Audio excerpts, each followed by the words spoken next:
I'm walking down an old logging road that cut through our property in Shannon County, Missouri. That's in the southern Ozarks. And I just want to show you kind of the habitat we're working with. On one side of the road, this is undisturbed hardwood forest. It's very, very dense. There's other species in here besides hardwoods, but it's very much dominated by hardwoods. If you look down at ground level, there's not much going on down there. There's very little forage for the deer. There's very little cover for the deer on this side of the road. And I'm surrounded by literally thousands of acres exactly like this.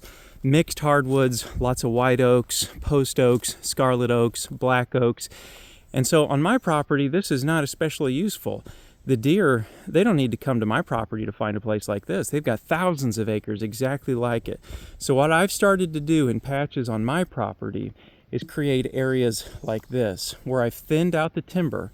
I've left some of the biggest and best oak trees that are going to produce a lot of desirable acorns.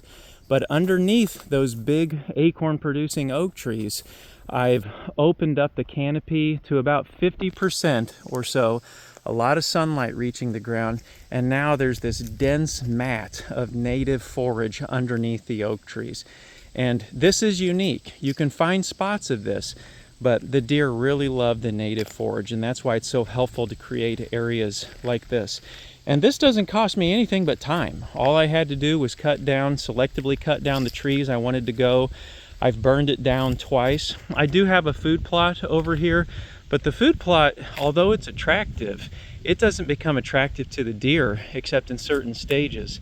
This right here, this native forage that we've created, is what creates a destination for the deer at multiple phases during the year.